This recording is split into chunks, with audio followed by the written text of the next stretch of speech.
Good morning G Telugu news Andhra Pradesh లో ముందుగా headlines. SMS తో ప్రచారం తెలంగాణ కోసం పోరాటం. కరీంనగర్ జిల్లాలో ఓ టీచర్ వినూత్న ప్రయోగం. Zee Telugu news special story. సమస్యలపై పోరాటానికి ఒక్కొక్కరిది ఒక్కో దారి. మోడర్న్ టెక్నాలజీ ఫలాలను అందిపుచ్చుకుని ఓ టీచర్ చేస్తున్న ప్రయత్నం ఇప్పుడు ఎందరినో ఆలోచింపజేస్తోంది. సెల్ ఫోన్ మెసేజీల ద్వారా తెలంగాణకు జరుగుతున్న అన్యాయంపై సమరభేరు మోగిస్తున్న కరీంనగర్ ఉపాధ్యాయుడిపై Zee Telugu news special story. Karimnagar Bhagat Nagar ప్రాంతానికి చెందిన తానిపర్తి తిరుపతిరావు అంటే అక్కడి వారికి తెలియకపోవచ్చు. అయితే వేలాది మంది సెల్ ఫోన్ వినియోగదారులకు మాత్రం ఆయన సుపరిచితం. వృత్తిరీత్యా ఉపాధ్యాయుడిగా పనిచేస్తున్న ఆయనకు మొదటి నుంచి సెల్ మెసేజ్లు ఇవ్వడం అంటే సరదా. పుట్టినరోజు పెళ్లిరోజు సందర్భాల్లో మిత్రులకు మెసేజ్లు పంపించడం అలవాటైన తిరుపతిరావుకు ఉన్నట్టుండి ఓ కొత్త ఆలోచన వచ్చింది. తెలంగాణ ప్రాంతానికి జరుగుతున్న అన్యాయాన్ని ఫ్రెండ్స్ కు తెలియజేయాలనుకున్నాడు. 2 ఏళ్లుగా ఇదే పనిలో ఉన్నాడు. నీటి వినియోగం, నిధుల పంపిణీ, ఉద్యోగాల్లో ఈ ప్రాంతానికి జరుగుతున్న అన్యాయాలను ఎస్ఎంఎస్ల ద్వారా ఎండగడుతున్నాడు. మిత్రుల ద్వారా వారి ఫ్రెండ్స్ ఫోన్ నెంబర్లు సేకరించి నిరంతరం మెసేజీలను పంపిస్తూనే ఉన్నాడు. దీనికోసం రోజుకు 15 రూపాయలు ఖర్చు పెడుతున్నాడు.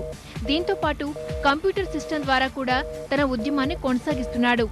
తిరుపతిరావు మెసేజ్లు అందుకుంటున్న వారిలో టీఆర్ఎస్ సిద్ధాంతకర్త జయశంకర్ తో పాటు ఆ పార్టీ అధ్యక్షుడు కేసీఆర్ కూడా ఉన్నారు.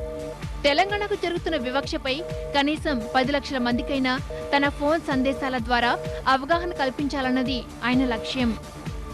ఒకసారి తెలంగాణ మీద కూడా పంపించిందంటే ఆ రెస్పాన్స్ అనేది చాలా వచ్చింది. అంటే వాళ్ళు మళ్ళీ రిటర్న్ మెసేజ్ పంపడం, తర్వాత కాల్ చేయడం, దాని మీద డిస్కస్ చేయడం ఇట్లా జరిగింది. నేను పంపినటువంటి మెసేజ్ కూడా వాళ్ళు కూడా ఏం చేస్తున్నారంటే వాళ్ళ మిత్రులకి అట్లా పంపుతున్నారు. అంటే ఒక నా అంచనా ఏంది అని అంటే డైలీ 1,00,000 పైన మెసేజ్ లేదు. తిరుపతిరావు ఎస్ఎంఎస్ లో తెలంగాణ సమస్యలపై సమగ్ర వివరాలు ఉంటాయని వాటిని అందుకున్న వారు చెబుతారు. అంతేకాదు సమస్యలకు దాంట్లో పరిష్కారం దొరుకుతుందని వారి అభిప్రాయం. ఎస్ఎంఎస్ లో చాలా డాటా ఉంటుంది, అందులో ఇన్ఫర్మేషన్ ఉంటుంది. ఇంటెలెక్చువల్స్ కూడా అవి చదివితే చాలా ఇన్ఫర్మేషన్ తీసుకునే రైతులే ఉంటుంది. ముఖ్యంగా తెలంగాణ బేస్గా ప్రతిరోజు మేము ఎస్ఎంఎస్ అందుకుంటా ఉన్నాం. గత 2 సంవత్సరాలుగా నాకు ఎస్ఎంఎస్ వస్తూ ఉంది. నాకు నచ్చి నేను ఒక 200 సెల్ నంబర్లు కూడా వారికి ఇవ్వడం జరిగింది.